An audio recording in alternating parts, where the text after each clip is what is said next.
But then in a country like India, where we've got such a huge population, how will precision medicine work? So that's where AI will help, and that is why I actually wanted to work with Sid, because he using AI as a tool, I would not need to have that interaction with every patient. Maybe one interaction would be good, but then using AI as a tool to help me and help clinicians all over the country to work with the patients, and I think Sid can explain the AI bit. So think of your body like a computer, right? Every cell is programmed genetically. It has a few functions that it has to do. It has to copy itself, it has to grow, it has to die, right? Now what happens is that all of the treatment that we have today is very standardized. For example, India में हम देखते हैं तो India में लोगों का cholesterol usually थोड़ा ज़्यादा है, राइट? वो या तो लाइफस्टाइल की वजह से हो सकता है या वो किसी genetic, because of the kind of food we eat, we have a very carbs heavy diet. There's a huge deficiency of protein in Indian diet. So while you were talking about pollution, everybody in Delhi NCR is suffering from the short-term impact of it. People who got asthma and respiratory diseases, they're already suffering quite a lot. Is there any research that is there that would give us an insight into how it's going to impact people? Yeah, there is a very strong research that has happened in this area. It was presented at ESMO by Dr. Charles Quanton. The research was actually conducted on 18,000 individuals, and they saw that people who were overexposed to PM 2.5 in factories, industries, and general environmental. Okay, one off question. I know people who've had heart attacks, and they've said that my left hand was going numb the week before it, or I had tingling sensation in my left hand, or my arm ached but it did not feel like a heart attack. Right. Will AI be able to help such people to detect things such as heart attack, because this is something which a lot of people are facing? And is heart attack really that sudden that nothing preventive can be done about it? So heart attacks typically isn't very sudden, as it depends on the type of heart attack. If it's like an arrhythmic because of like an arrhythmia or something like that, then that's a different thing. But if it is because of a blockage, that can be assessed prior to you getting the heart attacks.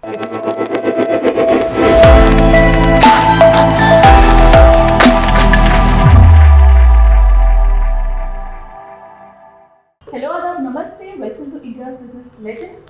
Every week, we make you meet interesting entrepreneurs, people who are doing different things in this field.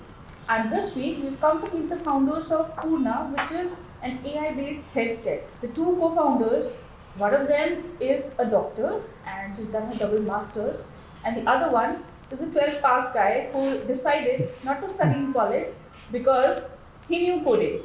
So let's go meet them and ask them, how did these two opposite people meet? Hi, welcome to the show. Thank you. Thank you. So I was telling my viewers that you guys are completely different. Yeah. So I want to know, how did you guys meet? So it's a very interesting story. Preventive healthcare is something that is very close to my heart. And I've been really interested in this space. Although I've been in technology for the last 10-12 years, I've been building scalable systems. So I was pitching Purna to a potential co-founder at a coffee shop who was also a doctor. He did not like my idea very much. But on the next table, we had Gitanjali, who was listening to the entire conversation. And then eventually she just bumped into it and said, this is a really interesting idea and I think we should talk. And that's how our journey started together. So how did it interest you? So I have always been interested in preventive medicine and preventive healthcare ever since MBBS, actually, not even after that. And I did try and explore the space in India, which was not existent at the time, which was in 2013, 2014. So I did practice as a clinician, but always wanted to get into the space if I ever got the chance. And I think abroad, this field was picking up. Like precision medicine in so to speak, but not so much in India. And so when I got this opportunity, so then I did a couple of things. The double masters was after that, because it just was, I do things out of interest. So those things interested me, masters in neuroscience, masters in nutrition science and policy. And then when I heard this idea, I was like, okay, this is like really I mean, I've always been interested in this space, and so I said, okay, let's work on this together. Very interesting. Yeah. So you used the term precision medicine, right? Yes. And you guys are working on that. Yes. What exactly is that?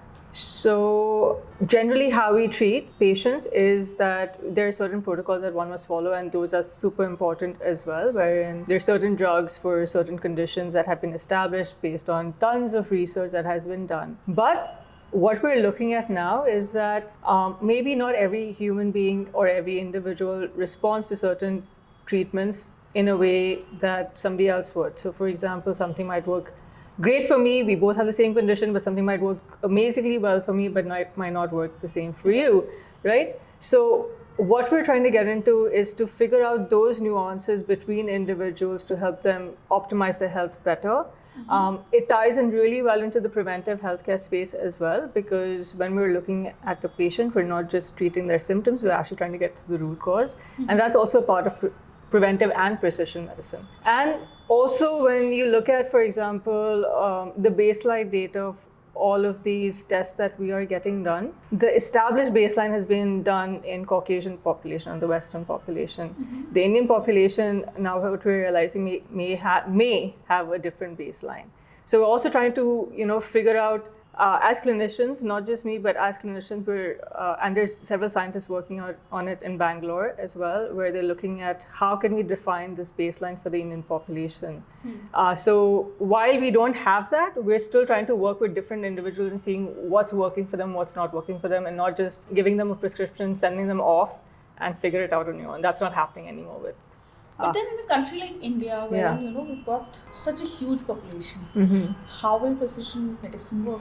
So that's where AI will help, and that is why I actually wanted to work with Sid, because using AI as a tool, I would not need to have that interaction with every patient. Maybe one interaction would be good, but then using AI as a tool to help me and help clinicians all over the country to work with the patients, and I think Sid can explain the AI bit. So think of your body like a computer, right? Okay.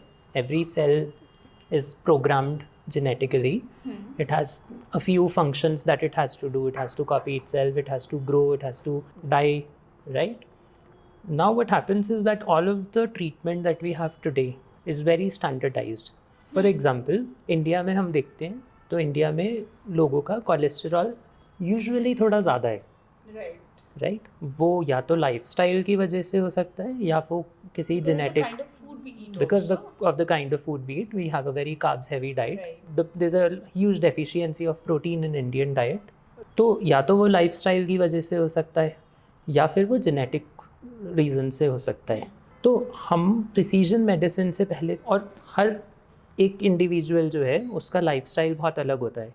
कोई बहुत active होगा, किसी का sedentary lifestyle होगा, कोई alcohol consume करता होगा, कोई स्मोक करता होगा, कोई नहीं करता होगा. तो होता क्या है, अभी सबके लिए एक ही सिंपल स्टेटिन होता है जो सब लेते हैं, 1 या 2 या 3 टाइप के, क्रोसिन ही दिया जाता है. तो सिमिलरली कोलेस्ट्रॉल की अगर बात करते हैं तो सबके लिए एक स्टैंडर्डाइज्ड ट्रीटमेंट है जो हर डॉक्टर आपको 2 या 3 या 4 उन्हीं दवाइयों में से देगा. प्रिसीजन मेडिसिन थोड़ा सा डीपर जाती है. हम समझते हैं कि इसका जेनेटिक मेकअप क्या है और इसका body on a cellular level, on a molecular level वो कैसे ऑपरेट करता है. तो मान लीजिए किसी का कोलेस्टेरॉल उसके लाइफस्टाइल की वजह से नहीं, उसके जेनेटिक रीजंस की वजह से बढ़ा हुआ है. तो हम क्या करते हैं, हम समझते हैं कि वो जेनेटिक रीज़न क्या है, और फिर उनके लिए अलग अलग थेरेपीज़ का डेवलपमेंट होता है, नए नए ड्रग्स का डेवलपमेंट होता है. जैसे आजकल एक नए टाइप की दवाई पे बहुत एनर्जी के साथ काम चल रहा है. It's happening in the US, it's happening globally. It's called a PCSK9 inhibitor. तो ये क्या करती है दवा, इफ़ यू टेक इट, जो जीन आपका काम नहीं कर रहा है या अपने आप को ओवर एक्सप्रेस कर रहा है जिसकी वजह से आपका कोलेस्ट्रॉल बढ़ा हुआ है, उसको टर्न ऑफ कर देता है. तो आप इसको बहुत ही एक सिंपल सर्किटरी सिस्टम की तरह समझ सकते हैं. उस पूरे सर्किटरी सिस्टम में बहुत सारे अलग अलग स्विचेस हैं. हमें आइडेंटिफाई करना है कि कौन से स्विचेस ऑफ हैं, कौन से ऑन हैं, जिसकी वजह से आपको एक डिजीज़ हो रही है. And when you identify them you can turn them on और ऑफ. ये जो स्विचेस होते हैं बॉडी के, जिनको हम जीन्स बोलते हैं, ये ऑन ऑफ भी बहुत मल्टीपल रीजंस की वजह से हो सकते हैं.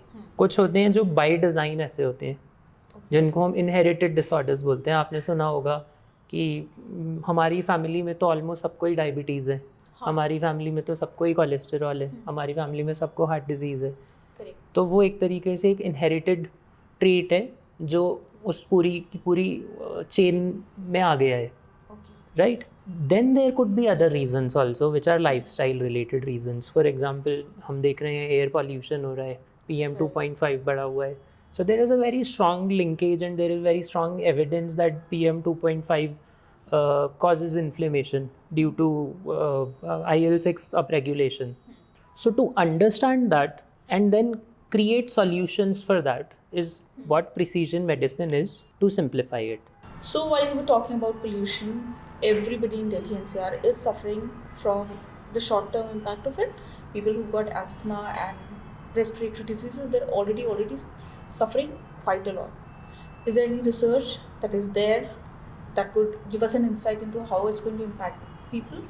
Yeah, there is a very strong research that has happened in this area. It was presented at ESMO by Dr. Charles Fontaine. The research was actually conducted on 18,000 individuals, and they saw that people who were overexposed to PM 2.5 in factories, industries, and general environmental PM 2.5 also, they had a lot of IL-1 beta and IL-6 upregulation, which are markers that are directly correlated to inflammation. These are interleukin markers.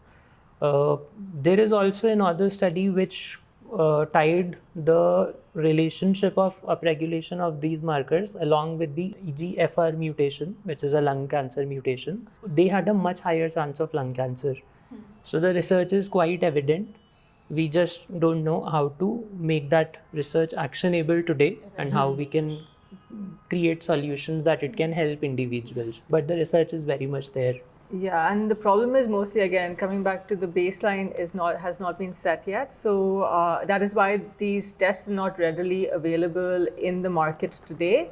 But we're hoping to get that out, and then the more people who get this test done, we'll be able to establish that baseline of what the level should be and for a healthy individual, and what it is for somebody living in Delhi or somebody living in Delhi versus somebody living, for example, say in the south where the pollution is not as much. There was also a study done, but this was in a very specific diseased population, looking at the inflammatory milieu in, I think it was Bihar, if I'm not mistaken, and there was the same study was conducted in people with the same chronic disease and looking at their inflammatory milieu in Kerala, which are two very different states, different levels of pollution, different kinds of lifestyles, and the inflammatory milieu was very different for these two cities, in these two cities. So I think that is why we need to establish a baseline, and then we'll be able to predict how an individual's body responds to this inflammation and the pollution in the environment or the lifestyle, because inflammation can come from different sources. But so there's still a lot of work that needs to be done in the area, and we're trying to be able to do that work as well. Yeah. So both of you are using the term inflammation quite a lot. Yeah. Is that the center of your research, and how does it impact the human body? So it's not the primary area of research to say, but inflammation is a very, very important subject because inflammation is increasing in all population. It happens due to diseases, lifestyle, everything. So definitely we're looking into ways on how inflammation causes these diseases, because only then we'll be able to control and prevent these diseases. When I say inflammation, I'm talking any kind of chronic disease results in inflammation. That could be acute or chronic. So acute would be something like your infectious diseases, like say the common flu, right? And something chronic would be something like diabetes. So the kind of inflammation that you would see in an infectious disease state would be different from the kind of inflammation you would see in, say, in a diabetic patient. So how you would kind of treat these two inflammations would be different, right? So one you can kind of suppress by using antivirals or antibiotics, depending on the kind of infection it is. When it comes to diabetes, there is a certain kind of inflammation that's happening, which can only come down if you like lower the insulin resistance, improve insulin sensitivity. So that works in a slightly different way. And the kind of markers or the kind of proteins that are upregulated, these are called chemokines and cytokines, and all of these proteins that are produced in the body to fight this infection or to work with the diabetes, they have to be managed kind of differently. So inflammation exists in the body because of several reasons, but the kind of inflammation that you see would differ, if that makes sense, right? Basically, from what I understand is, inflammation is the first sign of any disease, which we may not even be able to see. Yes, because and this is especially okay for acute diseases. You will see it immediately. You'll get like a fever, you'll get like a cough, Right. cold. But when it comes to symptoms, right? yeah, those are symptoms. So you will be able. It's not like you wouldn't know. Like you would know the symptoms, and you can assume there's inflammation in the Right. body. Now it's something like a pre-diabetes. When you are pre-diabetic, no symptoms, but there's still some inflammation in the body, right? How are you measuring that? Right. So that is the difference between the two. So yes, one, you'll have clear-cut symptoms. Okay, I have these symptoms. Assume. You can just like blindly take it. Okay, I have inflammation in the body. With something like a pre-diabetes, you don't know unless you check for certain markers. Yeah. So, does AI help us with this? Of course, see, at the end of the day, everything that is happening inside of the body is also data. Every gene interaction that is happening, every protein that is being developed, everything that is happening is data. Now, AI is learning to read that data, right? Once we have enough data for individuals on how an individual reacts or responds to certain things, this could be again lifestyle, or it could be diseases, or it could be medicines, how an individual responds to it, that will change the face of healthcare as we know it. So to put things in perspective for you, there was a time when we did not have imaging. Scans, MRI, X-ray होता ही नहीं था, probably 100 years ago.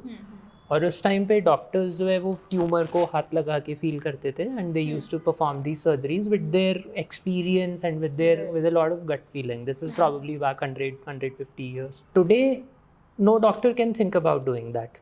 Right. कोई doctor MRI के बिना या फिर angiography के बिना या स्कैन के बिना सर्जरी नहीं कर सकता. आपको वो बॉडी के अंदर क्या चल रहा है वो देखना पड़ेगा. शायद आज से 20 या 25 साल के बाद हम वापस पीछे देख रहे होंगे, and we will be actually asking ourselves that how were we able to prescribe treatments, और how were we designing these treatments without knowing what was happening on a molecular level. हमें mRNA में क्या हो रहा था, कैसे वो express हो रहा था, कैसे जीन एक्सप्रेस कर रहा था, वो पता ही नहीं है, और हम ट्रीटमेंट्स कैसे प्रिस्क्राइब कर रहे थे.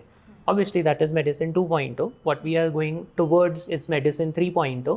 Without the scans, the surgeries, the clinical trials जो आज से 100 साल पहले जिसको हम ancient medicine बोलते हैं, that was medicine 1.0.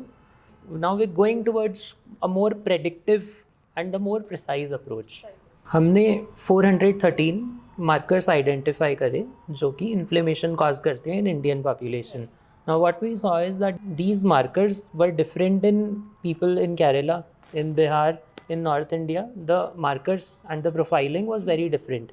The research is conducted by our founding scientists, two very celebrated clinician researchers. They have lots of research papers on their name.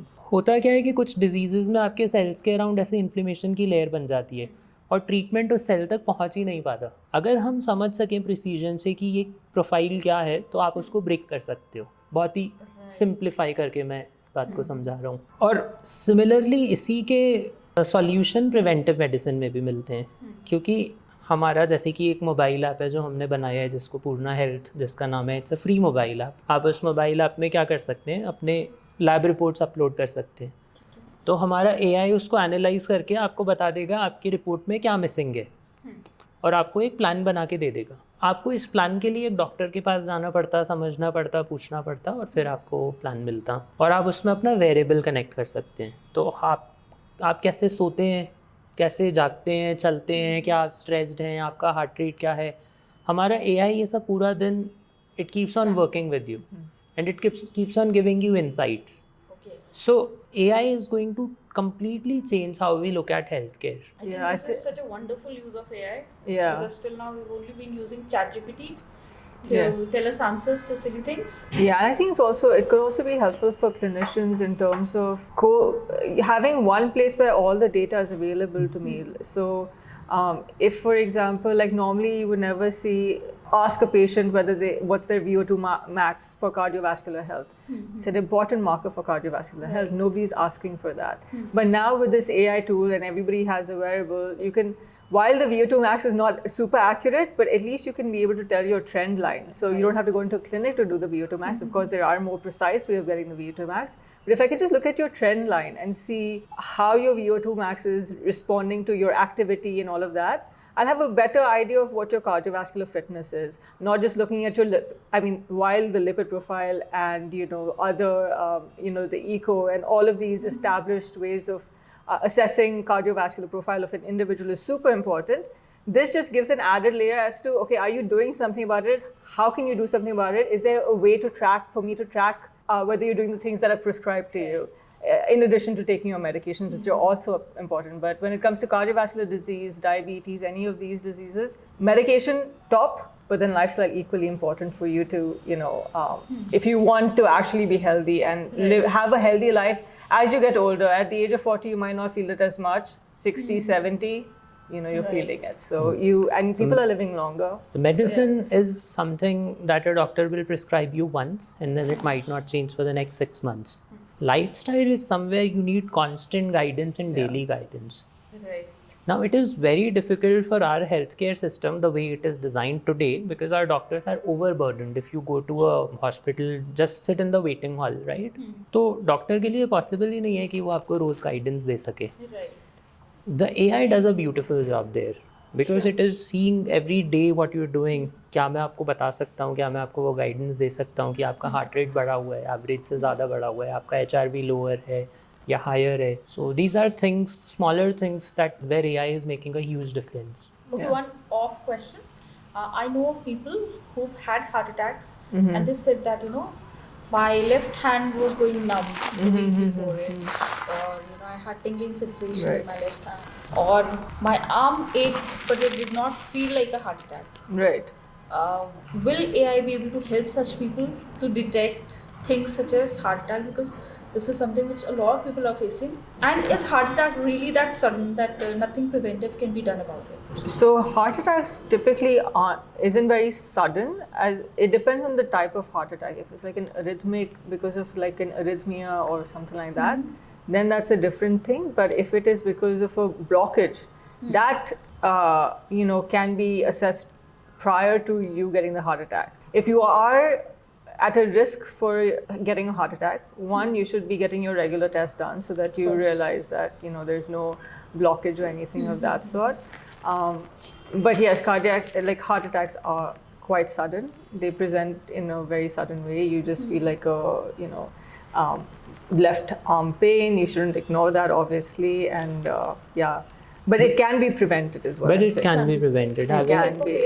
With the help, not solely. Not solely. Yeah. But there are, in modern medicine, there are a lot of tools available. So one of them is, of course, getting your lipid profile always checked. Yeah. In your general lipid profile, you tend to miss a few markers. Yeah. So you should always get your ApoA, ApoB checked, your LPA checked. These are some markers that are usually missed. Secondly, a genetic test helps quite a lot. Because it helps you understand whether you are at a risk of a certain type of heart disease. And it gives you that with quite a lot of confidence, because in cardiovascular health, there is a lot of research that has been conducted in genetics. The third thing you can do is you can always take preventive scans. There are different types of scans available. There is CT scoring, which tells you about heart plaque. There is angiography. The problem with angiography is they use iron radiation.